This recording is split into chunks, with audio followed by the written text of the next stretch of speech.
the nation with extra information in paraphrases we've been meaning to have. Hi, how are you? I am well, how are you? I'm great. So can you please tell us your name? Alright. My name is Noxolo Desire. I'm from Limpopo, Noxolo, and I am a poet. On the spaceships, while they seized our worldly possessions.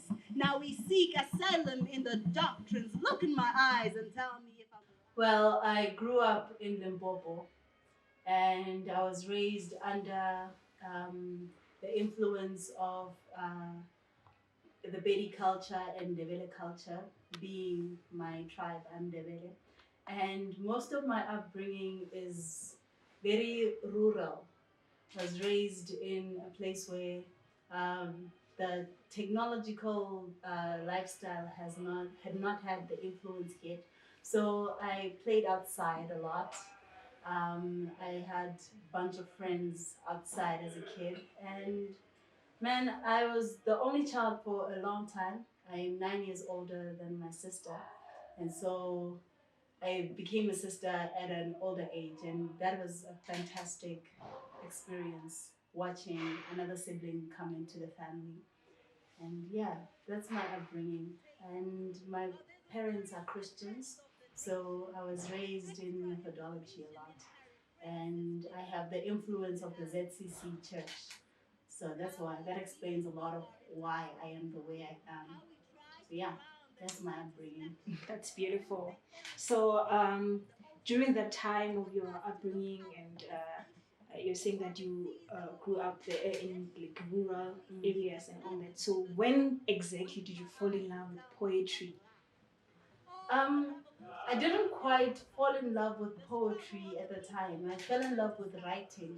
And I was writing because I needed to make sense of who I was and what my relationship with the world was. And it was a way of coping with certain things that I had difficulty understanding throughout my life. So when I started writing, it was a therapeutic measure so I could cope. And it became poetry when I came here and I started seeing other people doing poetry. And I was thinking that what I write at home is similar to this. So after a while, after having a lot of influence from different characters, Tostin Ripka, Kinelo Moroba, Kabiso Vili, they brought out, their influence brought out the poet in me. But I had always been a writer. I think that's something that came very naturally to me. Beautiful. So we know that writers read, right? Mm. So I want to know what are you currently reading right now? What am I reading, guys, right now? You should read. I am reading this book by Joseph Murphy. It's a self-help book regarding learning your subconscious mind. It's called The Power of Your Subconscious Mind. And it's helping me through the journey of self-discovery because it helps you understand the functions of your mind and its duality. So that's the book that I'm reading. I'm reading it for the second time because the first time I read to just understand what it was about. Now I'm reading in order to apply it in my life because now I understand what it's speaking about and I need the application of it in my life. So yeah, I'm reading it for the second time. And then the other book that I'm reading is Soft Magic by Upile Chisala. She's a poet from, okay, I'm not sure, I think Nigeria, I might be mistaken.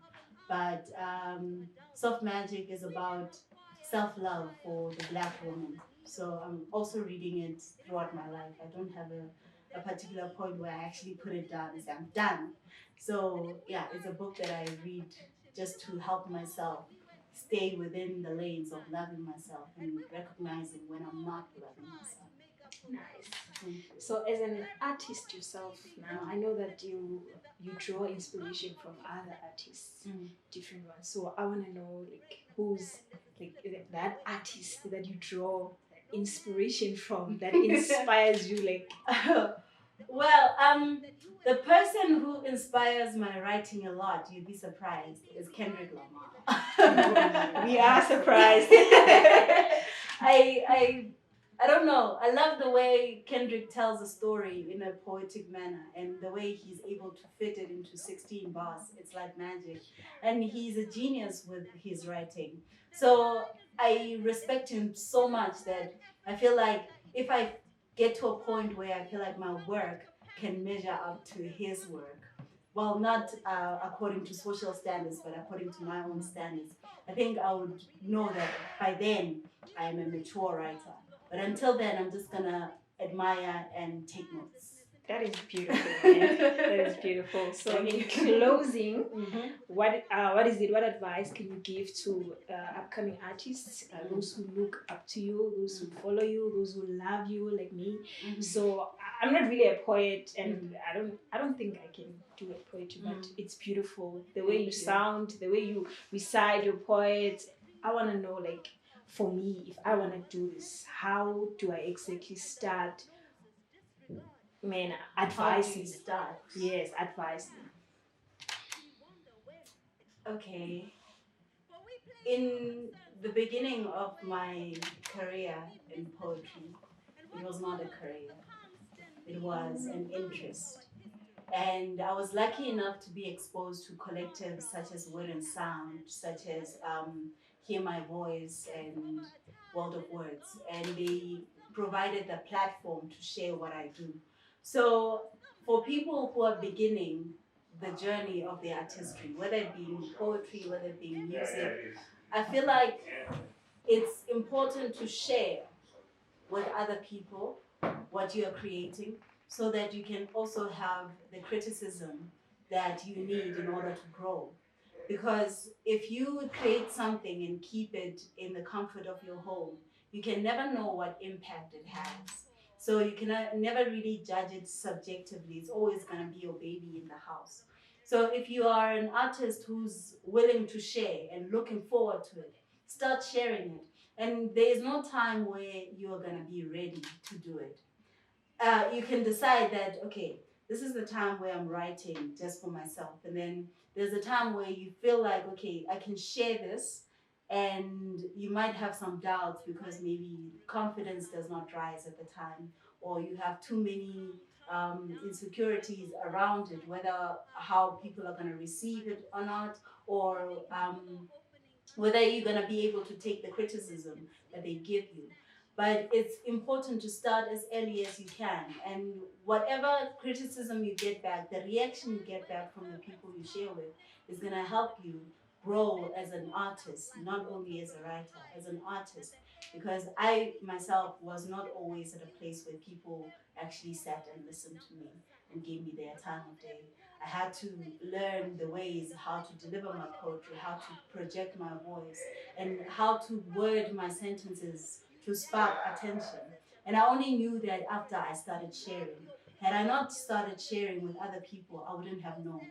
And I was probably going to sit at home with what I've created without any input from other people on how to go forward. And there are a lot of people who are willing to help you move forward. But there will be times when you'll face rejection if you ask for help. And that's okay as well. You'll face rejection from people that you respect. You might ask for help from them because you respect what they do, and they might not be willing to help you. And that's allowed. You can move forward to somebody else and ask, and they might help you. So expose yourself and allow yourself to receive constructive criticism, and do not be broken down by negative reactions. That happens to all of us.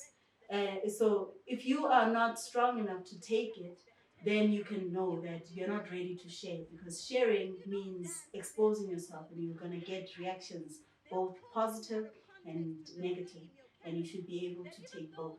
And if you're not, it means you're not ready, because this is a lifetime thing. Now I'm a poet, and people see me in the streets and say, oh, that's the poet.